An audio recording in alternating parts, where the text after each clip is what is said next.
if what I've just done is right, and just at the point when the fireworks have finished, I've switched the video on. The lights that are now behind me are from the Tattoo, which is a part of the Edinburgh Festival I've never wanted to go and see, and I've never been to see, as I am now. I'm going to walk up the Royal Mile to get to Waverley train station to catch my train to go home, because we are now at the end of the Fringe for me. There's still another few days to go. The lights are particularly stunning behind me, in front of me as it is just now. I'll turn so you can see them up there, which is a huge part of the attraction to the festival. I see lots of people going through, but for me it's over, and at this point I would be going for my kebab, and as I said earlier on, the fact that I'm not going to do that tonight is a lot to do with public transport and getting onto a train with something like that. The stink that some people can take, some people can't. So I had some okay mac and cheese earlier on from one of the vans, and got a discount. First time at any point in any time of this year that I've ever had a discount. Now, as I go down here, you're also going to see rubbish piled high, which is the same throughout the whole of Edinburgh right now. It is quite astonishing the amount of rubbish that there is, just piled next to bins. Given that where we are just now, I mean, it's not, the stench is not too bad just now. I don't know how long it's been like that. It looks as though it is a couple of days.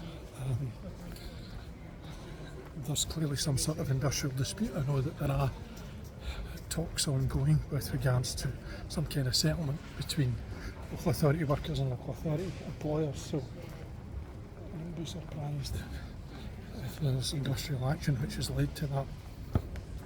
Up the workers by the button. I think it was a 5% tabled offer from the Scottish Government, which didn't get there because of interference from other political parties. However, that's not why I'm here. This year at the Fringe has been its usual eclectic mix. It's not for me being a classic Fringe. There have been little gems in there which I have unearthed. The End of Days and Dance at Dance Base, Eulogy for Roman, Space North Bridge, Would You Think You Are at Gilded Balloon Patterhouse have all been highlights, and this morning at Roundabout at Summerhall I saw We Were Promised Honey, which was absolutely astonishing, incredible show, loved it to bits. So I've had those kind of highs.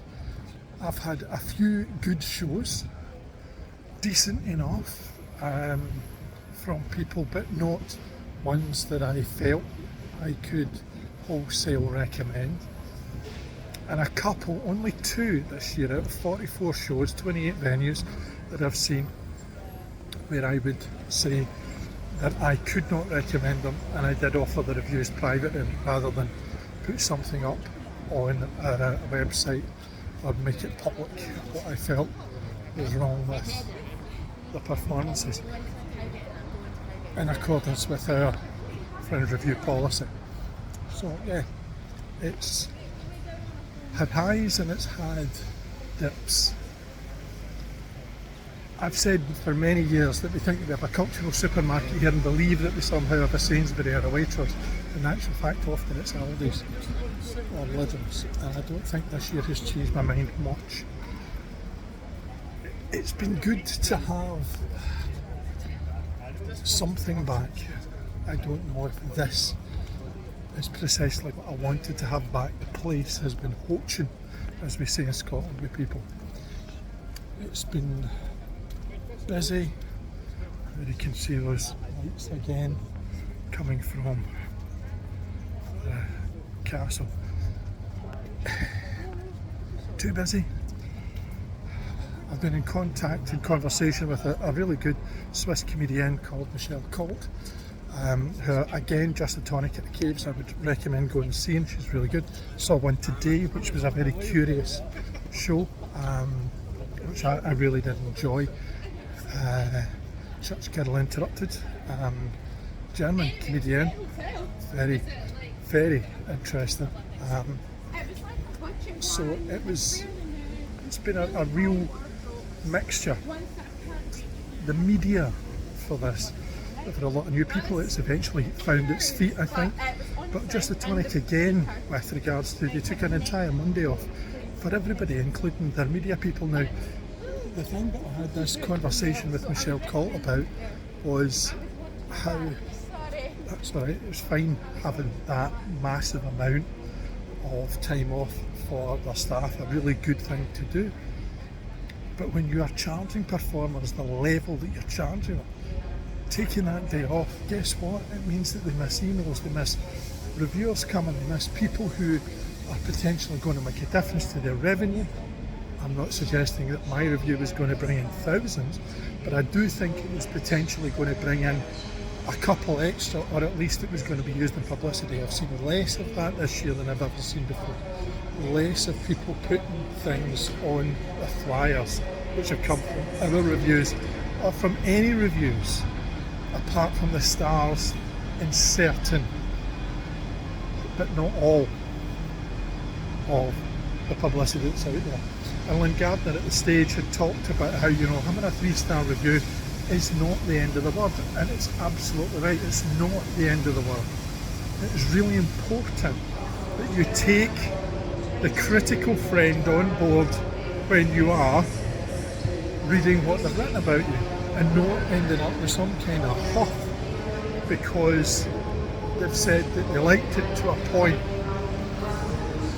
And I think that audiences should recognise, and it'll probably be a struggle for them, that actually a recommendation is exactly that. It's a recommendation. Somebody said this is good enough for you to put your hand in your pocket, find some dough and pay out to see it. What's wrong with that? But people are going for the nirvana of a 4 or a 5-star review, an outstanding review, something that says every piece of hyperbolic language that can be crammed into a short space, that can then be printed, stuck on a poster and made real. And that is unfortunate, because a fringe is supposed to be about that opportunity to go and test material out, to push boundaries, to find something that might well be worthy. So, have I found this year worthy of my 44? I think there's about 4 that have been in that top bracket. There's been plenty in the middle, and there's been some down to the bottom. No different from any other year, I suppose. What is different about this year is that we're back. It's been 3 years, 2019, since we had a fringe quite as busy as this. I don't know how many shows there were in 2019. It was the largest fringe. I see there's over 3,000 shows this year, and I wonder if we are back at that point again. No venue 13, no suite. I didn't get round many venues. I had a cancellation tonight at Assembly Roxy, which meant that I haven't seen anything in Assembly Roxy this year. I didn't see anything at the Free Fringe this year. It just didn't click for me in terms of timing. But again, I'd recommend people go and check some of that stuff out, because it very often is the hidden gem. Didn't see any hidden gems as we would have them, or daring work. There was one perhaps that was daring work, which was at Pleasance Dome, an LGBTQIA plus performance that I really did feel very, very challenging to me, rightly so, and welcome that it was. But I didn't call it a daring show. I didn't see many excellents, I didn't see must-sees. I just saw outstanding ones and highly recommended ones. So they've fallen into clumps, I suppose, rather than being a full range. But as I meander off now to get the final train to take me home, kebabless. I look forward to coming back next year. Got the bug again for reviewing. Not that I had ever lost it, but having done 9 today, because one was cancelled, not getting 10, 44 in this particular fringe. Could I do another day? Maybe. But one of the things that I think is important is now that I take what I've seen and I think very carefully about what I write. And that is just as important as how many I might see and what my opinion may actually be in something like this. So till next year, but not next year in this YouTube channel, I shall be back. I shall be looking at the history of the area round about in which I live, and that won't be long. But till then, until the Fringe 2023, bye for now.